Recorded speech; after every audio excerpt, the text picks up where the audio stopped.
Bienvenue dans le premier chapitre de cette formation, présentation du langage VBA.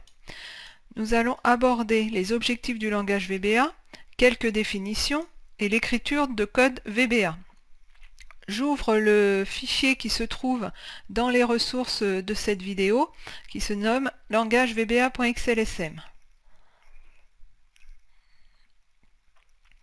Donc ce fichier comporte du code VBA et donc le langage VBA c'est quoi? C'est en fait VBA, c'est Visual Basic pour application, et c'est le langage de programmation de toutes les applications Microsoft Office, que ce soit Word, Excel, Access, Outlook, PowerPoint.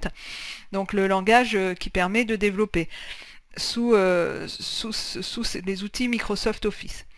Alors, les objectifs du langage, c'est d'automatiser des actions répétitives. Il est vrai que parfois, vous pouvez avoir à faire plusieurs fois la même action, et il est peut-être plus judicieux d'automatiser pour vous concentrer sur l'analyse plutôt que de vous concentrer sur les actions répétitives. Également, ça permet de pouvoir faire communiquer les classeurs entre eux, et tout du moins d'interagir pour modifier par le code certains éléments d'une feuille ou d'une cellule ou tout autre, ou d'un tableau croisé dynamique par exemple. Également, ça permet de créer des formulaires grâce à des contrôles qui vont permettre d'interagir et d'insérer, ou tout du moins de faire une saisie plus conviviale à partir de ces outils, à savoir que ce sont des boîtes de dialogue qui sont déjà paramétrées par Excel et qui vont vous permettre d'interagir avec la feuille, avec les cellules. Également de générer des tableaux croisés dynamiques automatiquement, des graphiques croisés dynamiques automatiquement, de faire de la mise en page, de faire de la mise en forme, etc. Et également de éventuellement personnaliser l'interface d'Excel, notamment tout ce qui est le ruban, de pouvoir associer vos macros à des commandes du ruban, et de modifier certaines options d'Excel. De plus, ce qu'on verra pas dans cette formation, mais qui fera l'objet d'une formation, c'est de pouvoir faire communiquer chaque outil Microsoft avec les autres outils. Par exemple, de faire communiquer Excel avec Outlook par le moyen d'envoi de mail directement depuis Excel. Donc ça fera pas l'objet de cette formation, mais ça fera l'objet de formations ultérieures, et de pouvoir par exemple mettre en pièce jointe un fichier qui aura été complété sous Word depuis Excel et sauvegardé au format PDF et mis en pièce jointe d'un mail par exemple. Donc ça, ce sont des exemples qui sont totalement réalisables en code VBA en faisant communiquer les différents outils Microsoft. Alors, on va aborder quelques définitions, et pour ce faire, je vais ouvrir ici Visual Basic, donc depuis l'onglet développeur, donc j'accède à l'outil, à l'éditeur Visual Basic. Alors, dans cet éditeur, on a plusieurs choses. On a tout d'abord un projet, et chaque fichier Excel, même qui ne comporte pas de macro, et on va en ouvrir un vierge, une feuille vierge. Si je vais ici dans Visual Basic, j'ai ici un projet. Quoi qu'il arrive, tous les fichiers Excel comportent un projet VBA, et dès que le classeur est ouvert, on a accès à ce projet. Ce projet contient toute l'arborescence de Visual Basic du langage, et notamment comporte des modules. Donc les modules, en fait, on en a de différentes sortes, soit les objets Excel, soit des modules de toutes pièces. Alors un classeur qui ne comporte pas de macro aura juste les objets Excel qui seront référencés dans le projet. Les modules comportent donc les macros enregistrés et tout le code VBA que vous pourrez y mettre, les procédures et les fonctions qu'on va définir tout à l'heure. Les modules peuvent être exportés vers des fichiers différents de façon à les importer dans d'autres classeurs. C'est-à-dire que le code que vous élaborez sur un classeur peut tout à fait être pris sur d'autres classeurs.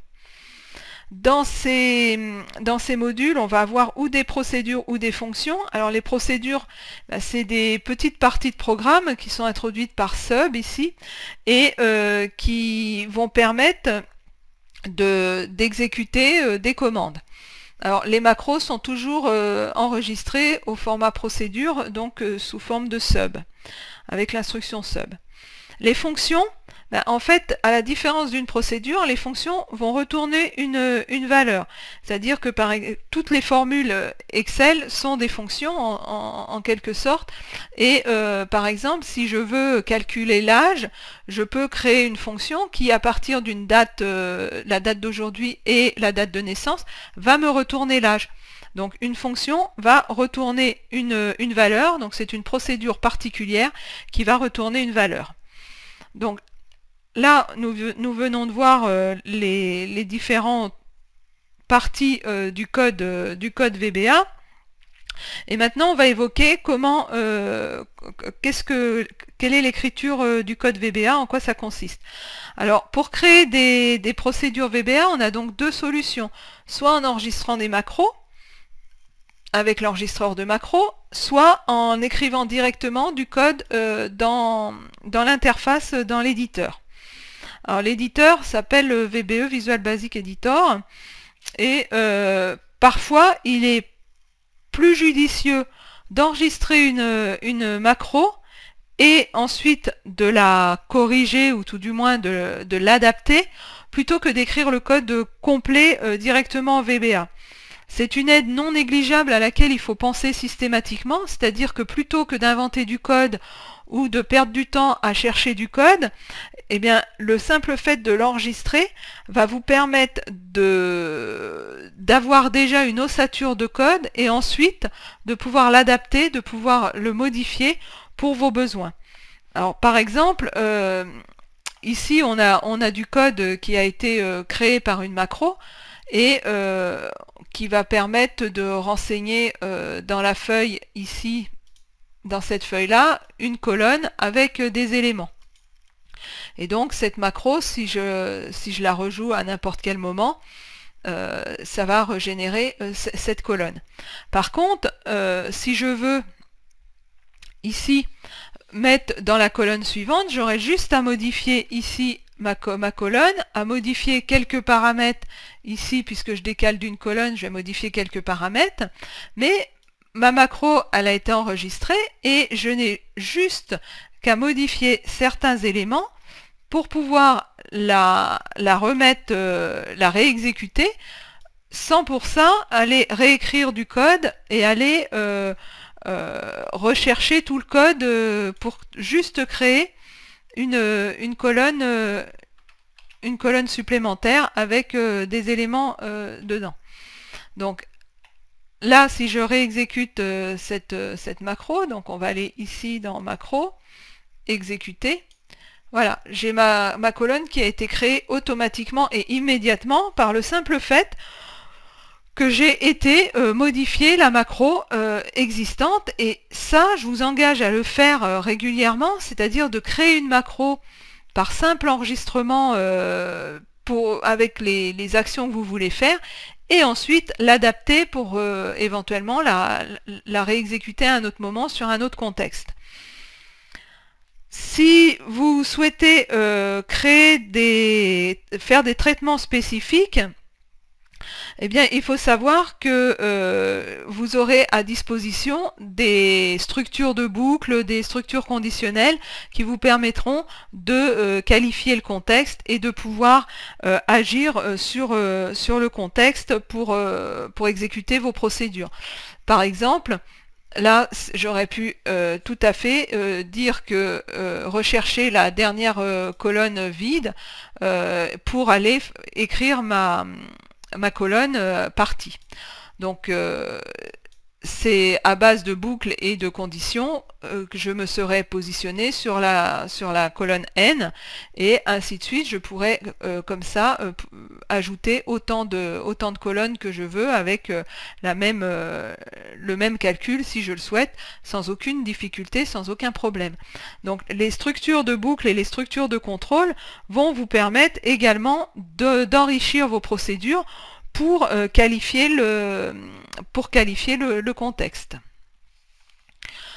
Je vous remercie de votre attention et nous passons tout de suite sur le deuxième chapitre de cette formation.